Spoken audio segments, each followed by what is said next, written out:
கர்த்தருடைய பரிசுத்தமுள்ள நாமத்திற்கு மகிமை உண்டாகட்டும். என் அருமை தேவனுடைய பிள்ளைகளே, நாம் இந்த வசனத்திலே நாம் இப்படியாக வாசிக்கிறோம். மனுஷனை நீ நினைக்கிறதற்கும் மனுஷகுமாரனை நீ விசாரிக்கிறதுக்கும் அவன் எம்மாத்திரம் ஒரு புழு மனுஷன். ஆனால் தேவனாய கர்த்தர் மனுஷனை விசாரிக்கிறார். தான் பாவி என்று அறிக்கை செய்யும் பொழுது பாவங்களை விடுவதற்கு ஒரு தீர்மானம் எடுக்க முடியாது. கர்த்தர் அவன் பக்கமாக இறங்கி வருகிறார். அவனை ஆசீர்வதிக்கிறார். அவனை அரவணைத்துக் கொள்கிறார். அவனுக்கு வேண்டிய காரியங்களை செய்கிறார். பாவ மன்னிப்பு நிச்சயத்தை கொடுத்து பரலோக ராஜ்யத்துக்கு அந்த மனுஷனை ஆயத்தப்படுத்துகிறார். அல்லேலூயா. ஆண்டவருக்கு ஸ்தோத்திரம் உண்டாகட்டும். அது மாத்திரமல்ல, அந்த 6வது வசனத்தில் வாசிக்கிறோம். சங்கீதம் 8ஆம் சங்கீதம் 6வது வசனத்திலே, உம்முடைய கரத்தின் கிரியைகளின் மேல் நீர் அவனுக்கு ஆளுகை தந்து சகலத்தையும் அவனுடைய பாதங்களுக்கு கீழ்ப்படுத்தினீர். கர்த்தர் கரத்தின் கிரியைகளுக்கு மேல் அவனுக்கு ஆளுகை கொடுக்கிறார். தேவனாய் கர்த்தர் வானத்தை உருவாக்கினார், பூமியை உருவாக்கினார், சமுத்திரங்களை உருவாக்கினார், அண்ட சராசரங்களை உருவாக்கினார், சகல காட்டு மிருகங்களையும் சகல நாட்டு மிருகங்களையும் உருவாக்கினார். வார்த்தையினால் உருவாக்கினார், தம்முடைய கரத்தினால் உருவாக்கினார். அப்படி உருவாக்கி அவர் என்ன செஞ்சிறாரு? அவர் சகலத்தையும் அவனுடைய பாதங்களுக்கு கீழ்ப்படுத்துகிறார். தம்முடைய கரத்தினாலே கர்த்தர் உருவாக்கி மனுஷனுடைய பாதங்களுக்கு கீழே அதை வைக்கிறார். எப்படி என்றால், அவர் எவ்வளவு பெரிய பெருந்தன்மை உள்ள தெய்வம், எவ்வளவு பெரிய இரக்கமுள்ள தெய்வம், எவ்வளவு ஹானரபுள் காட். அல்லேலூயா. ஆண்டவருக்கு ஸ்தோத்திரம் உண்டாகட்டும். தம்முடைய கரத்தினால் உருவாக்குகிறார், ஆனால் மனுஷனுடைய பாதங்களுக்கு கீழே வைக்கிறார். அல்லேலூயா. ஆனால் மனுஷனுடைய சுபாவம் எப்படி தெரியுமா? ஒரு உத்தியோகம் கிடைச்சிருச்சுன்னா, ஒரு பணி கிடைச்சிருச்சுன்னா, ஒரு காரியத்தை சாதிச்சிட்டான், என்னுடைய திறமையினால் உருவானது, என்னுடைய சத்துவத்தினால் உருவானது, என்னுடைய யோசனையினால் உருவானது என்று மார்த்தட்டி கொள்கிறான். ஆனால் அது உண்மை அல்ல. தேவனாய கர்த்தர் ஒரு நபருக்கு உத்தியோகத்தை தருகிறார் என்றால், அரசாங்க சம்பளத்தை தருகிறார் என்றால், அந்த உத்தியோகத்தை ஆசீர்வதிக்கிறார் என்றால், அந்த உத்தியோகத்தில் பணி உயர்வை கொடுக்கிறார் என்றால், அவர் போட்ட பிச்சை இரக்கத்தின் அடிப்படையில் அவர் போட்ட பிச்சை என்பதை மனுஷன் மறந்துடுறான். மறந்துட்டு என்னுடைய திறமையினால் உருவானது. ஏன் நான் மற்றவர்களுக்கு உதவி செய்ய வேண்டும்? என்னுடைய சத்துவத்தினால் உருவானது, என்னுடைய ஞானத்தினால் உருவானது. நான் பரீட்சை எழுதி பாஸ் பண்ணி இரவு மூலம் கஷ்டப்பட்டு படித்து நான் பெற்றுக்கொண்ட உத்தியோகம், பணி உயர்வு, மாத சம்பளம், இதை மற்றவர்களுக்கு செய்ய மாட்டேன், கொடுக்க மாட்டேன், இறங்க மாட்டேன் என்று ஒரு மமதையில் வாழ்ந்து கொண்டிருக்கிறான். அது அல்ல அண்மை தேவ பிள்ளைகளே.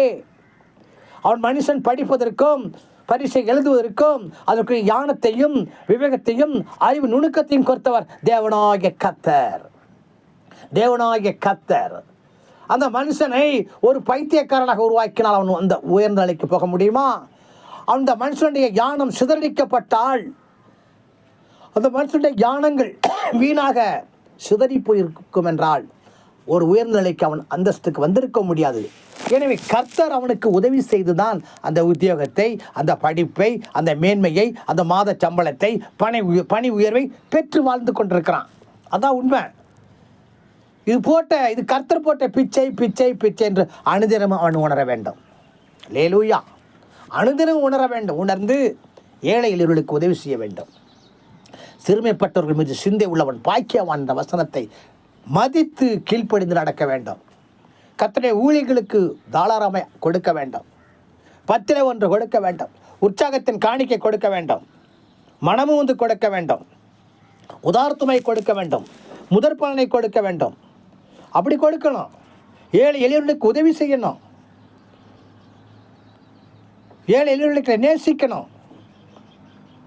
அது செய்வதில்லை. நான் என்னுடைய திறமையினால் நான் அந்த நிலைக்கு வந்தேன், என்னுடைய சத்துவத்தினால் வந்தேன், என்னுடைய ஞானத்தினால் வந்தேன் என்று நினைப்பது நிமித்தம், பிசாசன் கொடுக்கிற ஆலோசனைக்கு அவர்கள் இடம் கொடுப்பது நிமித்தம், என்னதான் கர்த்தருடைய பிள்ளைகளாக இருந்தாலும், என்னதான் நான் விசுவாசி என்று சொன்னாலும், என்னதான் நான் கர்த்தரை நேசிக்கிறேன், அவரை விசுவாசிக்கிறேன், வேதத்தை வாசிக்கிறேன் சொன்னாலும் கூட அவர்கள் சாத்தாண்ட ஆலோசனைக்கு கீழ்ப்படுவது நிமித்தம் என்னுடைய சத்துவத்தினால், திறமையினால், சாதனையினால் நான் பெற்றுக்கொண்டது என்று நினைப்பதினால் மற்றவர்களுக்கு உதவி செய்வதை அவர்கள் மறுதலித்து வாழ்ந்து கொண்டிருக்கிறார்கள். ஊழியங்களை தாங்குவதற்கும் மறுதலித்து வாழ்ந்து கொண்டிருக்கிறார்கள். பாருங்க, அந்த வசனத்தை பார்க்க, உம்முடைய கரத்தின் கிரியைகளின் மேல் அவர் நீர் அவனுக்கு ஆளுகை தந்து சகலத்தையும் அவனுடைய பாதங்களுக்கு கீழ்ப்படுத்தினீர். எவ்வளவு பெருந்தன்மை!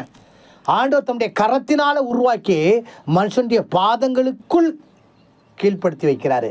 ஆனால் மனுஷன் புத்தி எப்படி தெரியுமா?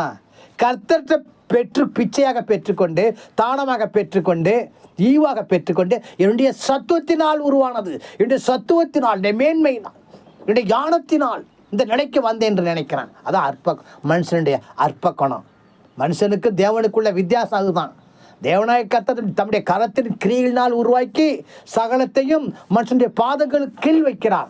ஆனால் மனுஷன் தேவனிடத்தில் இந்த ஈவாக பெற்றுக்கொண்ட காரியத்தை தன்னுடைய சத்துவத்தினால், தன்னுடைய திறமையினால், தன்னுடைய முயற்சியினால் நான் பெற்றுக்கொண்டது என்று நினைத்து அவன் மனுஷிக குணத்தை வெளிப்படுத்துகிறான். அதுதான் தேவனுக்கும் மனுஷனுக்குள்ள வித்தியாசம் என்பதை நாம் இந்த நாட்களில் விளங்கிக் கொள்ள வேண்டும். என் அருமை தேவ பிள்ளைகளே, பாருங்க, தொடர்ந்து வாசிக்கும் பொழுது இந்த 7வது வசனத்தில், ஆடு மாடுகள் எல்லாவற்றையும், காட்டு மிருகங்களையும், ஆகாயத்து பறவைகளையும், சமுத்திரத்து நட்சத்திரங்களையும், கடல்களில் சஞ்சரிக்கிறவைகளையும் அவனுடைய பாதங்களுக்கு கீழ்ப்படுத்தினீர். அல்லேலூயா! இவைகளை எல்லாம் தன்னுடைய வல்லமை பொருந்திய வார்த்தையினால் உருவாக்கி உருவாக்கி உருவாக்கி உண்டாக்கிறது என்று சொல்லி அவனுடைய மனுஷனுடைய பாதங்களுக்கு கீழ்ப்படுத்தினார் என்றால் அவர் எவ்வளவு பெருந்தன்மை உள்ள காட்! எவ்வளவு ஹானரபுள் தெய்வம்! எவ்வளவு மகத்துவமுள்ள தெய்வம்! எவ்வளவு மனுஷனை ஆழமாக நேசித்த தெய்வம்! அவருடைய கரத்தின் கீழால் உருவாக்கி மனுஷன் கால்களுக்கு பாதங்களுக்கு கீழே அவர் வைக்கிறார் என்றால் என்னுடைய உள்ளான நோக்கம் என்ன? மனுஷகுமாரனை, மனு புத்திரர்களை, இந்த மனுஷ ஜீவிகளை, மனுஷ சமுதாயத்தை தேவனாகிய கர்த்தர் ஆழமாக நேசிக்கிறார் என்பதுதான் உண்மை விளங்குகிறது. என் அருமை தேவ பிள்ளைகளே, ஆகவே இந்த நாட்களில் இந்த வசனத்தை நாம் தியானத்துக்காக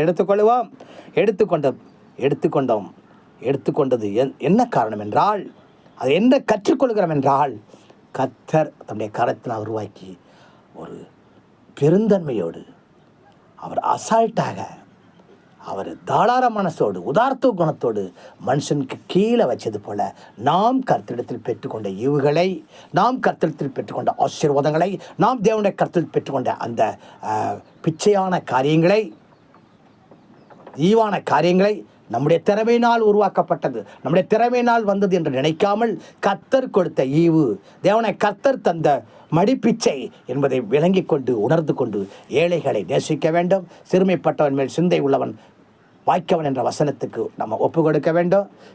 ஏழைகளுக்கு கொடுக்கிறவன் கர்த்தருக்கு கடன் கொடுக்கிறான் என்ற வசனத்தை மதித்து நடக்க வேண்டும். அது மாத்திரம் கர்த்தருடைய ஊழியங்களுக்கும், கர்த்தருடைய சபைக்கும், சுவிசேஷ ஊழியங்களுக்கும், தேவதாசர்களுக்கும் பரிசுத்தவான்களுடைய குறைவிலையும் நாம் உதவி செய்து கர்த்தரை மகிமைப்படுத்த வேண்டும் என்பதை நாம் விளங்கிக் கொண்டு இந்த வார்த்தைக்கு நேராக ஒப்பு கொடுப்போம். தேவனை கர்த்தர் அந்த வசனங்களின்படியே உங்கள் அனைவரையும் அதிகமாக ஆசீர்வதித்து அவருடைய வருகையிலே காணப்படுவதற்கு இரக்கம் செய்வார் என்று கூறி என் வார்த்தையை முடித்துக் கொள்கிறேன். கர்த்தராகிய தேவன் உங்களோடு இருப்பாராக.